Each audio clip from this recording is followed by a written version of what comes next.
आप अच्छे स्पीकर बनना चाहते हो या अच्छे राइटर बनना चाहते हो, अगर हमें अपनी इंग्लिश को एनरिच करना है तो उसमें वोकैबुलरी से उसको कलर करना बहुत ज़रूरी है।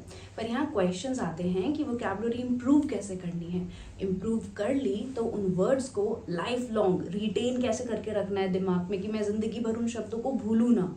चलो हमने क्रैमिंग कर करके, रोड टेक्निक यूज़ कर करके रट भी लिए शब्द, तो इन वर्ड्स को यूज़ कैसे करना है बोलते समय और लिखते समय। यही 3 क्वेश्चंस थे मेरे गाइस जब मैं इंग्लिश सीख रही थी बैक इन 2022।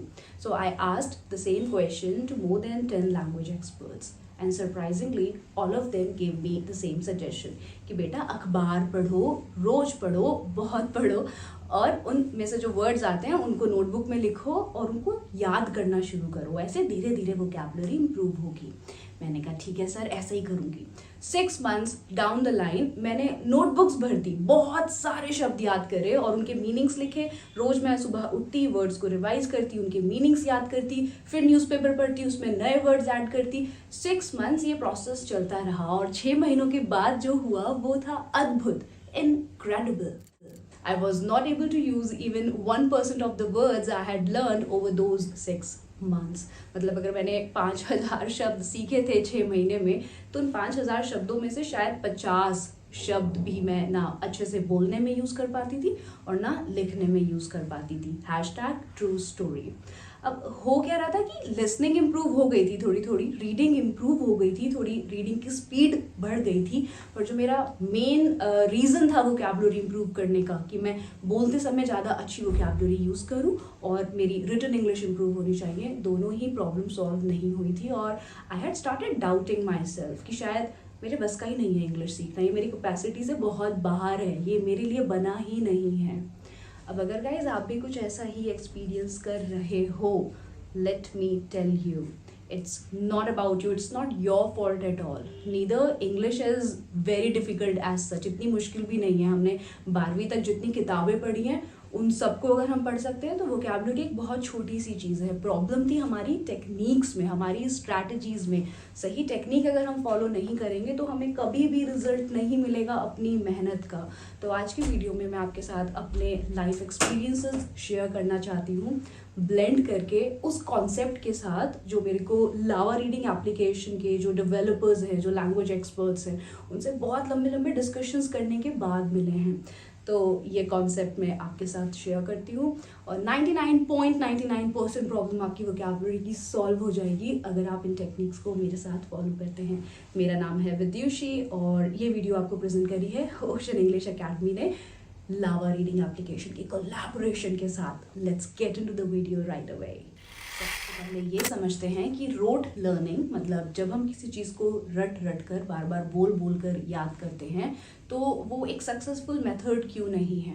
क्यों वो जो 5000 वर्ड्स मैंने लर्न किए थे 6 महीने में वो मेरे माइंड से ऐसे डिसअपियर हो गए जैसे मैंने कभी उन्हें पढ़ा भी नहीं था। अब मैं जब अपने नोट्स चेक करती हूँ तो मुझे सच में ऐसा लगता है क्या ये शब्द मैंने कभी पहले पढ़े हुए हैं, ऐसा क्यों हुआ। इसे समझेंगे इस एग्जाम्पल के थ्रू। तो ये एक आर्टिकल है, जब भी हमें वोकैबुलरी रीड करनी होती है तो पहला स्टेप होता है हम वर्ड्स को कलेक्ट करना शुरू करते हैं। अगर आपको बहुत सारी बुक्स रीड करनी है गाइज फ्री में तो आप लावा रीडिंग एप्लीकेशन डाउनलोड कर इन सब बुक्स को फ्री में रीड कर सकते हैं। ये आर्टिकल मैंने क्वीन एलिजाबेथ की स्पीच से लिया है, चैप्टर 1। आप इसका स्क्रीनशॉट लेकर इसे बाद में रीड कर लें। अभी मैं आपको बता रही हूँ कि हमने हाईलाइट करे हुए हैं वो वाले वर्ड्स जो मुझे लगा कि शायद मुझे नहीं पता है और मुझे याद करने चाहिए।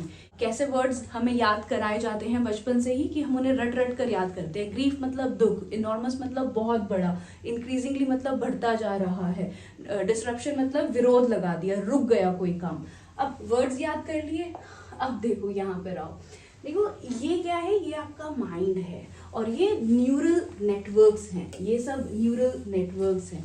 आपका ब्रेन एक छोटा सा यूनिवर्स है, इसमें जितनी भी इंफॉर्मेशन आप इसमें डालते हैं वो कुछ इस स्ट्रक्चर में सेव होती है। एक मेमोरी से दूसरी मेमोरी लिंक होती है, दूसरी मेमोरी से दूसरी मेमोरी लिंक होती है।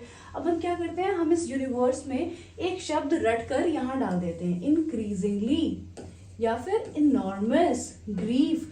अब ये वर्ड्स हमारे सिस्टम में कोई नेटवर्क नहीं बना रहे हैं, हमने उनको रट कर ऐसे अपने छोटे से माइंड के यूनिवर्स में छोड़ दिया है। अब ये वर्ड्स ऐसे ही थोड़े दिन घूमते रहेंगे, फिर माइंड को लगेगा अरे यार ये पता नहीं कहाँ से आया, इसका तो कोई रिलेशन ही नहीं लग रहा है माइंड की मेमोरी से, इसको ट्रैश करो, इसको डिलीट कर दो यहाँ से, इसकी ज़रूरत नहीं है। और कुछ दिनों के बाद वो वर्ड डिसअपियर हो जाता है। बहुत इंपॉर्टेंट लर्निंग यहाँ पर क्या आती है कि अगर हमें कोई भी चीज़ रिट्रीव करनी है, रिटेन करनी है, दिमाग में लाइफ लॉन्ग मतलब ज़िंदगी भर के लिए सेव करनी है, तो उस शब्द के साथ हमें थोड़ी केमिस्ट्री बनानी पड़ेगी। उस वोकैबुलरी को अगर हमें सेव करना है, माइंड में डालना है, उस वर्ड की वाइब को फील करना पड़ेगा, उससे कनेक्ट होना पड़ेगा, उसे कॉन्टेक्स्ट में पढ़ना पड़ेगा कि यार ये शब्द मैंने क्यों पढ़ा है, कैसे पढ़ा है, कहाँ पढ़ा है, क्या इसकी केमिस्ट्री है।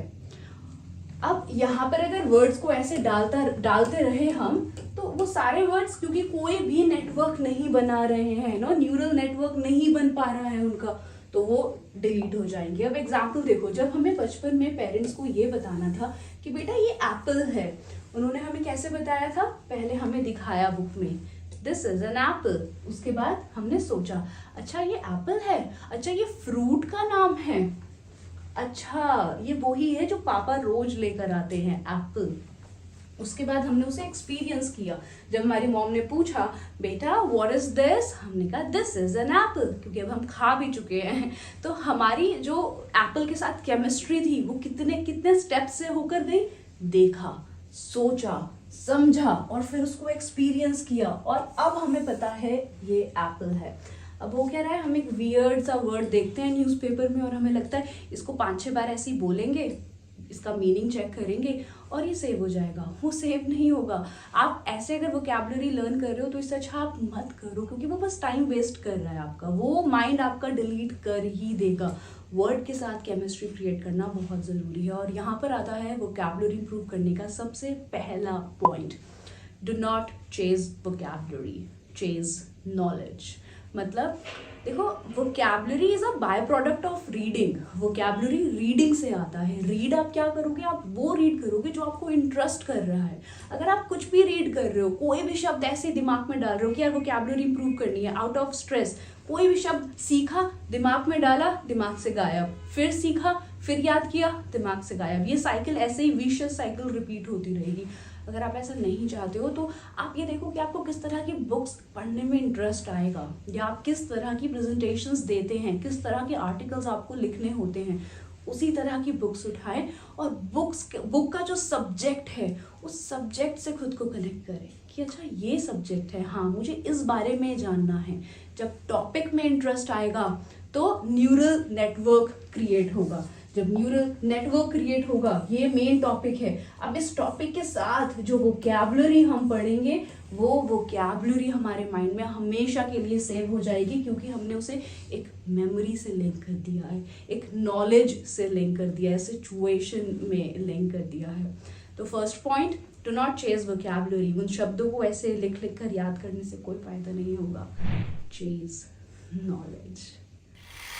Rule number 2, collect words. जब आपने एक आर्टिकल रीड कर लिया है तो उसमें से वो 5 वर्ड्स पिक करें जो आपको बहुत ज़्यादा अट्रैक्ट कर रहे हो, अपनी तरफ बुला रहे हो कि मैं बहुत इंटरेस्टिंग वर्ड हूँ, मेरा मीनिंग चेक करो। उन वर्ड्स की लिस्ट बनाने के बाद आता है third step, learn these words in context. मतलब इन शब्दों को ना एक सिचुएशन में डालकर कुछ सेंटेंसेस बना लो। जब हमें बाइसेप चाहिए होता है तो हम बाइसेप कर्ल करते हैं। जब हमें मेमोरी को बिल्ड करना है उस वोकैबुलरी की, तो हमें उस वोकैबुलरी के साथ कुछ सेंटेंसेस फ्रेम करने पड़ेंगे अपनी मसल मेमोरी को स्ट्रॉन्ग करने के लिए, उसको बिल्ड करने के लिए। अब इंक्रीजिंगली मतलब मोर एंड मोर। देखो कितने प्यारे प्यारे सेंटेंसेस आपको मिल जाते हैं इंटरनेट पर। आपको बस चेक करना है कि word in a sentence, examples with this word in English. तो पहला सेंटेंस है, the situation grew increasingly tense. मतलब जो हालात थे ना वो बहुत ज़्यादा टेंशन भरे हो गए थे, उन पे टेंशन बढ़ती जा रही थी। अब इस सेंटेंस को देखकर मेरे को लॉकडाउन का टाइम याद आता है जब बिजनेस ठप पड़ा था। तो the situation grew increasingly tense and I didn't know on the earth what to do about it. एक सेंटेंस के साथ और दूसरा सेंटेंस भी बना लो, इससे स्पीकिंग प्रैक्टिस भी हो जाएगी। Second sentence, learning English is becoming increasingly important. आजकल इंग्लिश सीखना बहुत जरूरी बनता जा रहा है क्योंकि ये यूनिवर्सल लैंग्वेज है। तो learning English is becoming increasingly important and I second that मतलब मैं इस बात से बिल्कुल सहमत हूँ। अब देखो, जब आप वर्ड के साथ केमिस्ट्री क्रिएट करोगे ना, तो इस जर्नी में आपको बहुत प्यारे प्यारे सेंटेंसेस मिलेंगे। ये देखो, इनॉर्मस मतलब वेरी लार्ज इन साइज और क्वांटिटी। अब कितना प्यारा सेंटेंस है, you have been of enormous help, मतलब आपने मेरी बहुत बड़ी हेल्प करी है, आपने मेरी बहुत सारी हेल्प करी है। You have been of enormous help. My heavens what an enormous car. अब आपने देखा यार बहुत ही बड़ी गाड़ी है, और आपने कहा यार कितनी बड़ी गाड़ी है, कितना बड़ा घर है। What an enormous house, what an enormous building. तो कितनी बड़ी कोई चीज है। माई हेवेंस रिप्लेसमेंट है ओ माई गॉड की। My heavens what an enormous building. आप अपना सेंटेंस कोशिश करें बनाने की। अब आपने कहा यार बहुत ही ज्यादा ट्रैफिक था, बहुत गंदा ट्रैफिक था। There was an enormous traffic jam. I was stuck there. मैं वहाँ फंस गया था क्योंकि ट्रैफिक बहुत ही ज़्यादा था। Thank you again for your love and support. आपने काफ़ी बार सुना होगा ना, यूट्यूबर्स भी बोलते हैं, मैं भी आपको बोलती रहती हूँ, thank you very much for your love and support guys. Love से पहले एक वर्ड डाल दिया इनॉर्मस, और सेंटेंस पूरा चेंज हो गया, उसका मीनिंग इतना प्रोफाउंड हो गया, इतना डीप हो गया कि सुनने में बहुत अच्छा लग रहा है। तो सेंटेंस है कि आपके इतने सारे प्यार और सपोर्ट के लिए शुक्रिया। Thank you very much for your enormous love and support. अब एक और वर्ड लर्न कर लेते हैं, grief.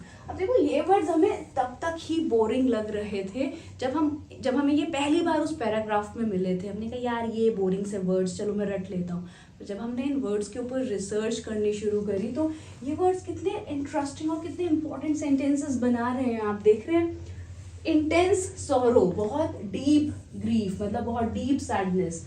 No word can express my grief, मेरा दुख मैं एक्सप्रेस कर पाऊँ उसके लिए शब्द ही नहीं है। No word can express my grief, there is no grief bigger than this, मतलब इससे बड़ा दुख कुछ है ही नहीं। She was out of her mind with grief, मतलब वो दुख में इतना ज़्यादा डूबी हुई थी कि उसका दिमाग चल भी नहीं रहा था। She was out of her mind with grief. अब ये सेंटेंसेस पढ़ लिए, अब वो वोकैबुलरी नहीं याद करनी है, एक्चुअली आपको इन सेंटेंसेस को रीड करना है 3 to 4 टाइम। अब वर्ड के ऊपर PhD करने के बाद आता है next point, build your pronunciation confidence. क्या आप उस शब्द को कॉन्फिडेंटली बोल पा रहे हैं? क्योंकि अगर आप ऐसा नहीं कर रहे हैं तो when the need will arise, the word will not roll off your mouth, okay, it will not come out effortlessly, you will still be freaking out। यार क्या वर्ड था वो, कैसे प्रोनाउंस करते थे उसको? इनॉर्मस कैसा था वो? ग्रीफ, ग्रोफ, क्या वर्ड था? ऐसा होता है, राइट? ऐसा ना हो इसीलिए you need to speak out the same word 20 times in a row। एक शब्द को उठाओ 20 बार बार बोलने की कोशिश करो। जैसे यहाँ पे वर्ड था increasingly, increasingly, increasingly, increasingly. Do not just look at me, speak out the word, okay, speak it loud out. Increasingly, increasingly, increasingly. Disruption, disruption, क्या प्रोनाउंसिएशन है? डिसरप्शन। प्रोनाउंसिएशन में प्रॉब्लम आ रही है तो आप ये वाली वीडियो देख सकते हैं कि कैसे आप अपनी प्रोनाउंसिएशन खुद से इम्प्रूव कर सकते हैं। Grief, enormous, enormous. अब यहाँ पर लावा रीडिंग एप्लीकेशन ने एक बहुत अच्छा कॉन्सेप्ट बताया कि अगर आप रीडिंग प्रैक्टिस नहीं कर रहे हो, you are not practicing reading aloud, आपका स्पीकिंग कॉन्फिडेंस ही बिल्ड नहीं हो पाएगा। तो जब आप वर्ड के साथ कॉन्फिडेंट हो गए हैं, उसको बार बार बोलने के आपको कॉन्फिडेंस आ गया है, अब उसको कॉन्टेक्स्ट में रीड करने की कोशिश करो। जैसे ये एक प्यारा सा पैराग्राफ है ना, इसके इंपॉर्टेंट वर्ड्स क्या हैं? I am speaking to you, तो speaking, increasingly, challenging time, a time of disruption. हम क्या करेंगे? इंपॉर्टेंट वर्ड को थोड़ा स्ट्रेस करके जोर से रीड करने की कोशिश करेंगे। I am speaking to you at what I know is an increasingly challenging time, a time of disruption in the life of our country, a disruption that has brought grief to some, financial difficulties to many, and enormous changes to the daily lives of us all. तो जब आप ऐसे ऐसे जोर जोर से reading करने की प्रैक्टिस करते हो, तो लावा रीडिंग में आप हर वर्ड की प्रोनाउंसिएशन भी चेक कर सकते हैं जब आप उसी टाइम पर उस वर्ड को रीड करते हैं। ऐसा करने से क्या होगा, आपका प्रोनाउंसिएशन कॉन्फिडेंस बिल्ड होगा, और जब सिचुएशन होगी, जब राइट टाइम आएगा, तो आपके ब्रेन को स्ट्रगल नहीं करना पड़ेगा कि यार वो क्या वर्ड था। आपके माउथ मसल्स भी ठीक से ट्रेन होंगे उस वर्ड को सही से प्रोनाउंस करने के लिए।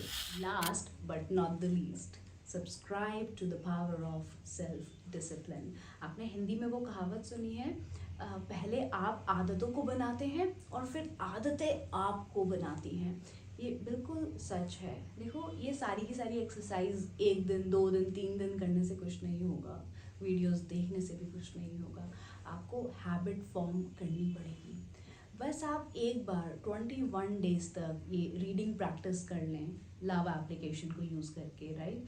21 डेज तक आप जो भी बुक आपको बहुत इंटरेस्ट कर रही है, फैसिनेट कर रही है, उस बुक को रीड करें 21 डेज तक। और 10 मिनट्स रीडिंग, 5 वर्ड्स से लेट्स सपोज 15 सेंटेंसेस, एक वर्ड से 3 सेंटेंस, उसको जोर जोर से बोलने की कोशिश करनी है। You will reading the sentences loud out. और उसके बाद आप 21 डेज के बाद देखोगे जितने वर्ड्स आपने पढ़े हैं, now you will stumble upon these words on end of. किसी से बात करते टाइम, कुछ आर्टिकल्स रीड करते टाइम, कुछ न्यूज़ सुनते टाइम या कॉन्वर्सेशन सुनते time, you will come across the same words over and over, and this is how your muscle memory will grow stronger. तो अगर आप चैलेंज एक्सेप्ट करने वाले हैं तो सबसे पहले कमेंट सेक्शन में लिखें I accept the challenge 21 days। बस एक बार रीडिंग प्रैक्टिस कर लो। होता क्या है कि एक दिन प्रैक्टिस करते हैं हम, 2 दिन प्रैक्टिस करते हैं, हमें इंस्टेंट ग्रेटिफिकेशन नहीं मिलता, रिजल्ट नहीं मिलता, हम सोचते हैं बेकार की चीज़ है। आप एक बार खुद पर विश्वास करके तो देखें। इतनी मेहनत से ये वीडियो आपके लिए बनाई है, इतने सारे डिस्कशंस रिसर्च के बाद आप एक बार इन टेक्निक्स को फॉलो करके तो देखें। आई एम 100% श्योर रिजल्ट आएगा। After 21 days, you will experience that the words you have learned over this time, they will start coming across your way by themselves। खुद से खुद वो शब्द कहीं ना कहीं अपीयर होने लगेंगे और आपको लगेगा ये वर्ड मुझे पता है, ये मेरा फेवरेट वर्ड है, ये मेरा पेट वर्ड बन गया है, इस वर्ड को मैंने अपनी सेलेक्टिव मेमोरी में सेव कर लिया है। सेलेक्टिव मेमोरी, एक्टिव जो वोकैबुलरी है आपकी, जो एक्टिव मेमोरी है, जहाँ पर आप बिल्कुल वर्ड को यहीं पर डाला हुआ और यही वर्ड मेरे फेवरेट पेट वर्ड्स बनते जा रहे हैं, जिनको मैं बहुत ईजिली यूज़ कर सकता हूँ। बाकी वीडियो कैसी लगी है ये ज़रूर बताइएगा। Thank you very much for being with me till the end. I wish you all the best. Keep learning, keep growing. This is Vidyushi signing off.